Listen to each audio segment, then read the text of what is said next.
Idaho, home to millions of acres of diverse lands. From the top of Mount Bora to the depths of Hell's Canyon, people from across the world flock to the gem state to see its natural beauty. But the land, how it's managed and by whom, has been a decades-long debate, brought back to the spotlight in recent months. KTVB spoke with elected officials, historians, business owners, conservation groups, and everyday Idahoans to better understand how our public lands came to be and the lengths some are going to keep them in public hands. This is Battleground, Idaho's Land Wars.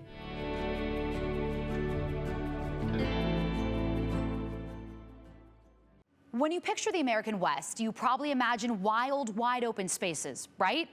Well, here's something that might surprise you. About half of all that land is actually owned by the federal government, AKA you, the American people. So how did we end up owning so much of the West? Well, it all goes back to how America grew. Back in the 1800s, we started expanding from the East Coast, buying huge chunks of land, winning territory in wars, taking tribal land by force, and making deals with other countries. The thing is, when we acquired all this Western land, there weren't any states to take ownership. So the federal government had to manage millions and millions of acres. It created an agency called the General Land Office to survey, give away, and sell off these massive territories. I think a lot of people are familiar with the idea of homesteading. So that was a way a lot of lands were disposed of that had been formerly federal. Also grants to railroads, also land grants to states as they entered statehood, withdrawals of lands for military bases, also the creation of national forests and national parks. Those all came then out of what was formerly public lands. Congress passed the Homestead Act in 1862, basically saying, hey, if you want free land, come west, live on it, and farm it.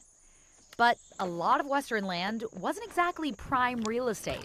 Too dry for farming, too remote, or too mountainous. Many homesteading claims failed when settlers discovered they couldn't make a living.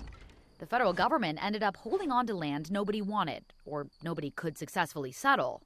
By the 1930s, homesteading was essentially over. I think there's three reasons. One is the practical matter of the lands that are left by the beginning of the 20th century are regarded as marginal lands, not suitable for farming.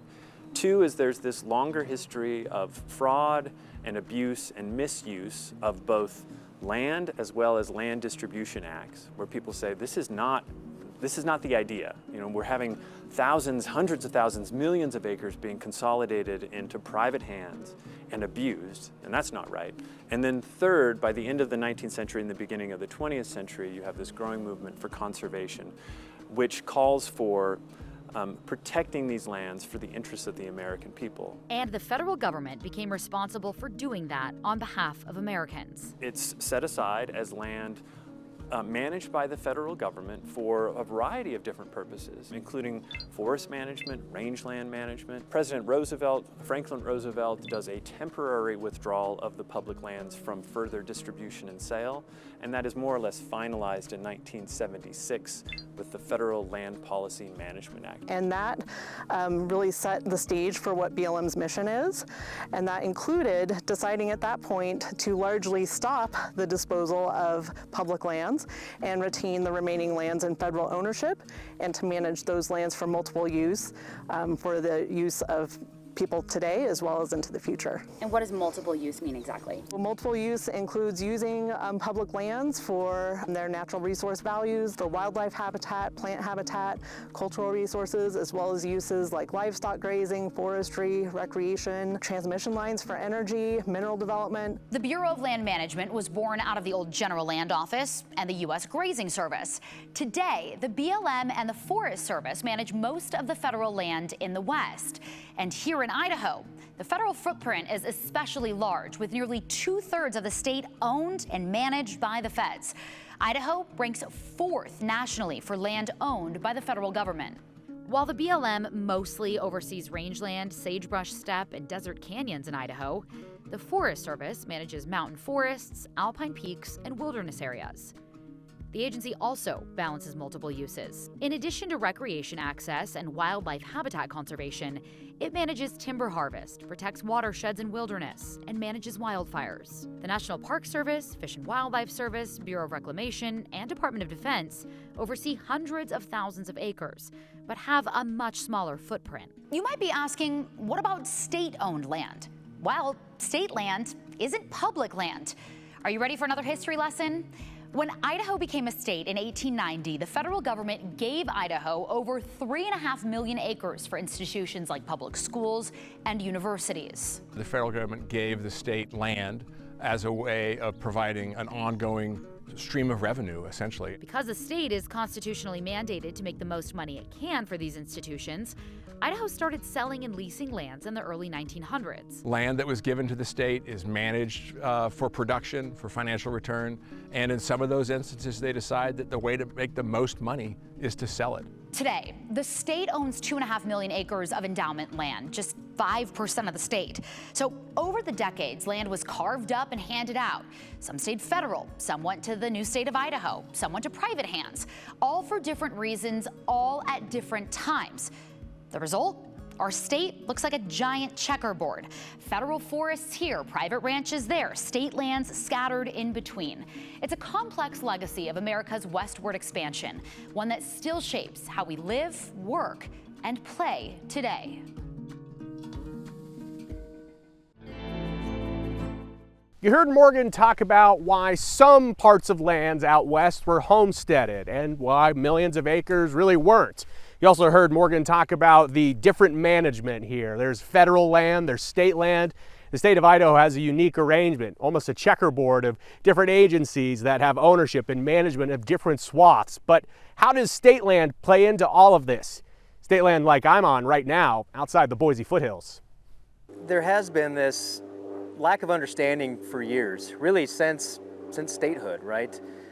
These lands that were granted to the state of Idaho were granted by the federal government starting right around the Civil War. Dustin Miller is director of the Idaho Department of Lands. He talks lands for a living. We received a total of 3.6 million acres for the sole purpose of funding the various institutions needed to begin providing services for a new state. The endowment land, as it's called, still helps to power those services till this day. The public education system, the state penitentiary system, the state hospital system.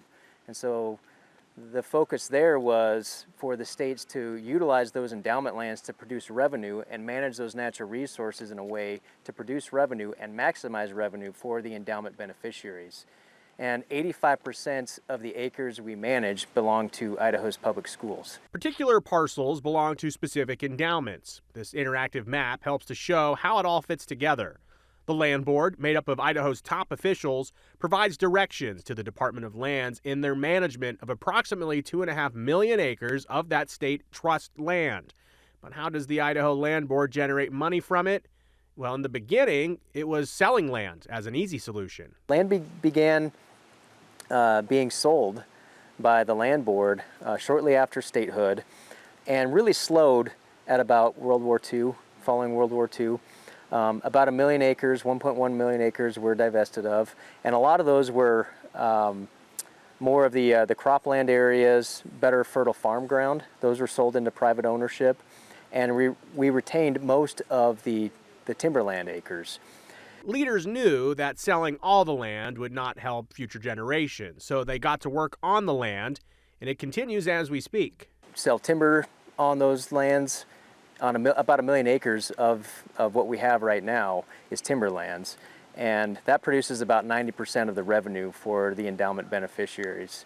We also lease lands for livestock grazing, for communication sites, commercial leasing, mineral leasing, recreational leasing, and other types of leases to produce that revenue. And so they are working lands. They belong to the endowment beneficiaries, but they do not belong to the general public. But that doesn't mean the general public doesn't get to use them for hikes, bikes, delights. Managing these lands to produce income, that's paramount. That's the endowment mission. But we're also keeping these lands open for public recreation. But we need to continue to get our message out to inform the public on what the true nature of these lands really is. And they're set aside for a purpose to produce that revenue for the endowments. Like the trees on the landscape, the land board wants to see that money made grow. That money is sent over to the Endowment Fund Investment Board that manages a $3.5 billion permanent fund for the endowment. So the land and the financial instruments work together to produce those distributions for our endowment beneficiaries. Not every piece of land that Idaho owns is endowment land. The state has certainly acquired land beyond the initial gift from the government. Idaho Parks and Recreation maintains great places to visit, hike, and camp, and the state still looks to purchase for several purposes. And in the last 5 years, I think we've acquired more than 50,000 acres of additional timberlands that we've purchased from private timberland owners.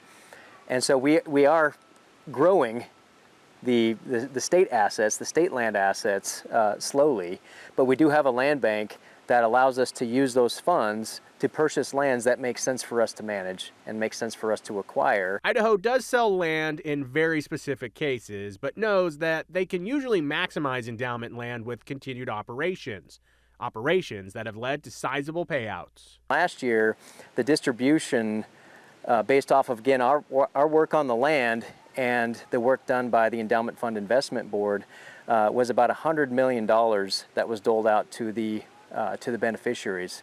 So it can be a complicated conversation for sure, but if you realize you're on state endowment land, the next time you're out and about, you can tell the people you're with it's parcels with a purpose.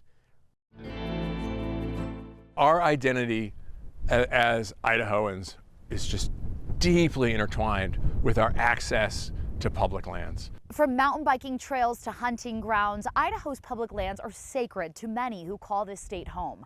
But a growing debate over who should control these lands has some Idahoans asking, could the state do a better job than the federal government? And what does that mean for public access?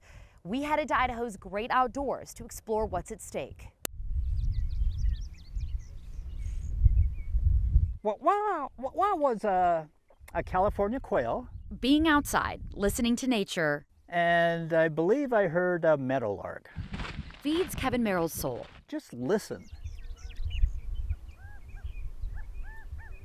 Just listen. Oh, it's delightful. And just look. My wife has a serious neurological disease. She has Parkinson's, and I'm one of her caregivers. And if I can get out, focusing deliciously, intently, and completely on something natural, I go back home a better caregiver. I've mountain biked all over, climbed all over Idaho. You know, it's been my life, my friends. Scott moved to Boise in his 20s, drawn by the access to public lands. Being clueless about it, coming from the east, I didn't realize, how amazing it is. What do public lands mean to you? Public lands means there's a place I can go without having to pay a premium. Public lands means there is value in the earth and its resources. But you can get out there and be more remote, and it's amazing. To me, it's a very American idea. But across the West, that American ideal is sparking a very American debate about who should decide the future of millions of acres of public land, Washington, D.C., or state capitals. During the budget reconciliation process earlier this year, and the impact will be to 1/3 of a percentage of the federal land in the state. Some Western congressmen tried selling or transferring millions of acres of public land to states or private interests. Nevada population centers are all encumbered by federal land that can't meet their housing and development needs without disposal of federal land. The proposals didn't make it into the One Big Beautiful Bill. Most of Idaho's congressmen, that's just crazy, and their constituents thought they were a step too far. Ryan Zinke, the former Secretary of Interior and now Congressman from Montana, and I worked very hard on making sure that we got the wholesale of public lands out of that bill. But it couldn't happen with the kind of pushback that the people had, and that was a good thing. They want to fish and hunt, and they want to water ski, and they want to camp, and they want to go out and enjoy this incredible blessing that we have. And they are not in any way ready to give that up. Land swaps and sales between the feds and states do happen when it makes sense, and have since statehood. But Idahoans on both sides of the aisle share the same worry. Using budget reconciliation for a sweeping sell-off would create a bad precedent. and it would cut the public out of the process. Exchanges have always been a way to make management more efficient. But this idea of doing it through Congress. Or just selling it to the highest bidder. You know, everybody, rightfully so, is worried about what's going to happen to their access. Access to public lands in Idaho is sacred. Making money off public land isn't the federal government's main goal. It tries to balance multiple uses: recreation, logging, grazing, energy and mineral leases, often with public input. But Idaho leaders say Washington could do a better job by preventing more fires, boosting revenue, and cutting the red tape. Under the National Environmental Policy Act, local people are supposed to have input, and nobody disagrees with that. But there have been a series of lawsuits over the years to where it's just been handcuffs on getting anything done. So we have to go through the federal government for a lot of approvals to do anything with the federal land. Representative Russ Fulcher believes the state would do a better job managing federal lands within our borders. I definitely believe we need to keep the public lands in public hands. I just believe that management responsibility needs to be shifted to the state, needs to be shifted to the local stakeholders, because the current model we're struggling with, and the funding for the ag department and the Forest Service and Interior, it's going down, it's not going up. Idaho's Attorney General agrees. Along with Governor Little, he's one of 5 elected officials on the State Land Board, which oversees the Department of Lands. In a statement to KTVB, Raul Labrador said if Idaho owned the land, the revenue could be reinvested in our own state. Labrador believes, quote, the federal government's overreach undermines our state sovereignty and shortchanges Idaho communities. There are a lot of unanswered questions as to what that process would look like, the restrictions, the cost, the number of employees that we would need to hire at the Department of Lands to manage. If Idaho took over federal lands, lawmakers would decide what agency would manage it and how. At this point, I just don't think we could do it.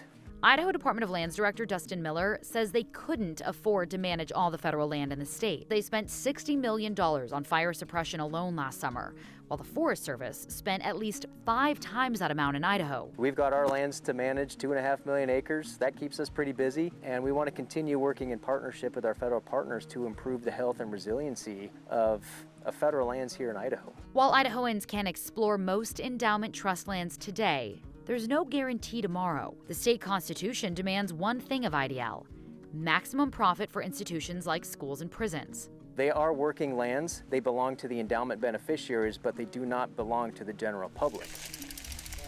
So conservationists and outdoorsmen worry hand federal lands to the state, and it could end up in private hands, while public voices get shut out of the process. About 42% of all the lands that the state has ever owned are gone from us. They're in private hands. And when you put something into private hands, you are really permanently closing off public access. And you're just changing the way that all Idahoans interact in these landscapes and the things that really define our lifestyle. Their lifestyle and their identity. I go back home with more capacity to love and be compassionate and endlessly patient. And I love being out in nature. But I would hate to see a big chopping block to a lot of the great resources that are available to the public. It's meant a lot to me. I'm sure there's a lot of people who feel the same way. You just heard from stakeholders about how difficult it would be to manage state and federal lands within our borders. But what does this specifically mean when it comes to wildfires and fire mitigation? We drove more than 100 miles away from here over to Stanley and looked back at the 2024 wildfire season. How was it handled? What did they learn? And what would this look like if it was in the state's hands to handle it? Last year on a beautiful day, July 12th, all of a sudden a puff of smoke came up across the lake here at the Bench Lakes. For Redfish Lake Lodge owners Jeff and Audra Clegg, It just started to escalate, and there was a helicopter crew that came in. The helicopter unfortunately crashed in the lake, and they had to kind of revamp. And the next day, the Forest Service, because of what was going on, contacted us and said we need to evacuate everybody. So we spent the better part of a day trying to get all the guests off the lake, off the beach. What unfolded for the next 16 days during their busiest season changed everything. They had to relocate about 100 employees. It became a really dramatic event. There was just 3 or 4 of us in here, and then all the Forest Service firefighting crew came in. Fire crews poured in across the West, bringing planes, sprinklers, pumps, and started backburning, giving everything they had to protect the lodge and stop the fire. Congressman Simpson pulled Otter and I aside and said to us, if we lose Redfish Lake Lodge, it's not because we didn't give it everything we have. And they did. I mean, they literally unleashed all of their facilities. We felt protected. Yeah. We really did feel protected. But behind this fire line was federal crews, federal dollars, and federal laws. And hypothetically, if these lands were to be handed over to the state, people like Justin Hayes with the Idaho Conservation League say it would come with a price tag that the state isn't ready for. The state could just never take over that responsibility. If somehow these lands became state lands, the firefighting bill would be about $150 million a year that the state would have to cough up. Hayes says that would likely come back to the taxpayers. Communities across Idaho are annually passing levies and bonds trying to pay for the school system around them. What do you think, you're going to have like a levy and a bond to support what was once the national forest but is now a state? No, it's just not going to happen. He says that dollar figure doesn't even include the cost of fire mitigation. Things like prescribed burns, forest thinning, and building fire breaks to protect communities before a fire starts. There's a lot of demands put on it, and so it's a lot harder to manage. And the state management framework's just very different. It's much more, we're here to make money, we're doing this one thing. They're not balancing as many competing demands. Fire mitigation comes with a lot of red tape. Jeff Beeler spent years defending federal agencies in court. Throughout the West, we've seen some of the most severe fires we've ever experienced. When you look at the time before a fire starts, Beeler says even small projects like thinning trees require layers of environmental review that slow it down. The federal government, in order to approve that project, would have to go through a process under the National Environmental Policy Act. It just sort of requires agencies to engage in well-informed decision-making. They have to notify the public, they have to explain the scope of the project, allow for public commentary, and then they need to make sure that they're engaging in sort of the environmental analysis that they need to conduct. It's not easy for the federal government to comply with these statutes. There are regulations that are involved. I mean, it takes time for that to occur. He says it can take years, even after a priority location is established, to begin the project. And no matter if it's the state or federal government, they have to go through that procedure, and many end up in a court battle from environmental groups, adding to the cost. It would require a level of investment and a level of management that the state thus far, has not done, right? We've relied primarily on the federal government because it's federal government land. It would be difficult if all of the land were given to the state of Idaho, for example. Designated wilderness areas are even more difficult to get an approved fire mitigation plan. It's an effort, he says, the federal government takes seriously. If the forest is not being managed, trees are not being cut down, and there are these massive wildfires, lives could be lost, firefighters could be killed. I mean, there are a number of consequences for that. Work that Hayes believes the state of Idaho wouldn't want to take on for the added responsibility and cost. The state of Idaho has a track record of selling lots of land. I mean, 41%, 42% of all the land they've ever owned, they've already sold into private hands. And so if somehow they became the landlords, the owners of the Boise National Forest, they couldn't afford to manage it. And so they would find the parts that they wanted to manage for timber production, and they would sell off the parts that they didn't think were economical to them. For Redfish Lake Lodge owners, it all comes back to gratitude for the amount of help that stepped in. We felt a lot of support from the firefighters and the Forest Service during all of that. The communications were excellent.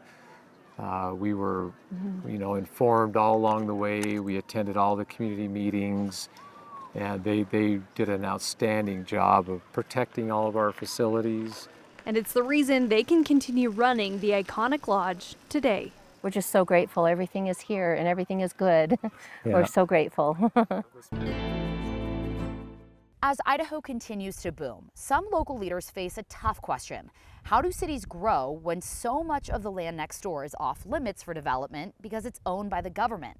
Under federal law, communities have a few options. Conservationists say these rules are key to protecting the Gem State's treasured open spaces while still letting towns like Stanley expand when necessary.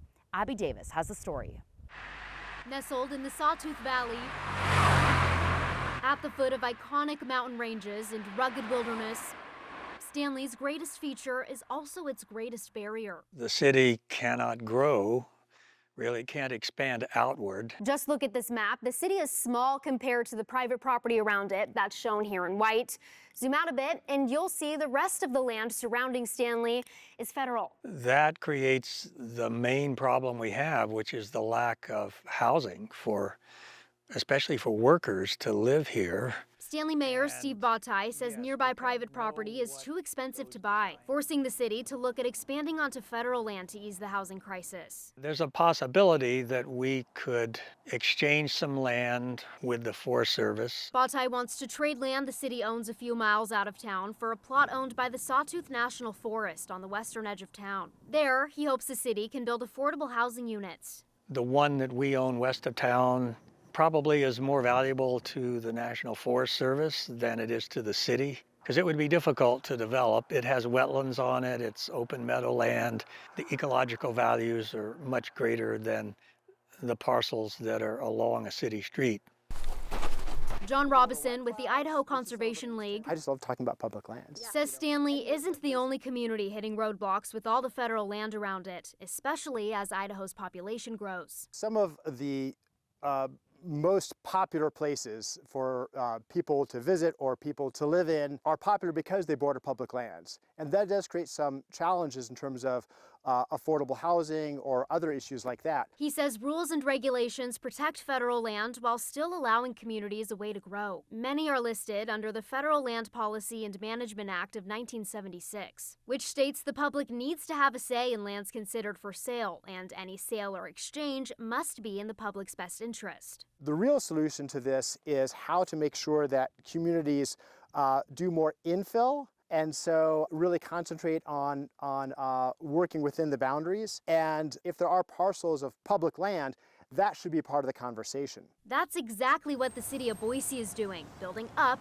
not out. We see the adjacent public lands really as an asset.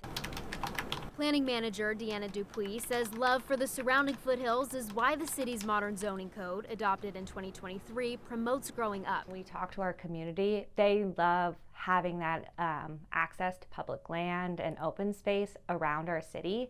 And so we have to make a choice about if we want to protect our open space, we need to grow within our city. Our residents are curious about accommodating our housing needs and want to make sure that we have enough housing. However, we are implementing policy solutions that allow us to do that within our existing footprint. But Stanley's mayor says increasing density like Boise would ruin the small mountain town's charm. That's why they're banking on the land swap, as well as a new housing project going in just north of town. That's the desire, is to set it back against that hillside. The city plans to add 20 townhomes for workers on land Congress gave Stanley in 2015. Since that time, we've been working on a plan to actually develop it. Has not happened yet, as you can see, but we're getting closer and closer. Bottai is grateful to have options that make this and future developments possible, but outside of small, unique land deals when it makes sense, he believes public land should stay public. If we were talking about transferring millions of acres of land or something like that, that's a totally different proposition. In fact, during the budget reconciliation process earlier this year, Utah and Nevada congressmen proposed selling or transferring millions of acres of public lands to accommodate growth and infrastructure needs for cities. Those proposals didn't go anywhere. Like many other Americans, Robison with the Idaho Conservation League were concerned about the precedent that would have set, cutting the public out of the process. Robison hopes no one proposes doing anything like that again, but if they do, he hopes safeguards on land transfers and sales stay in place. Back to you. A partnership here in Boise's foothills proves when it comes to public lands, we all have a stake in preserving what makes this place home. The Ridge to Rivers Trail System shows what happens when agencies work together. 5 federal, state, and local agencies, countless volunteers, and private landowners have turned a decades-old vision into reality. So even as the City of Trees continues to grow, much of this land remains protected for future generations.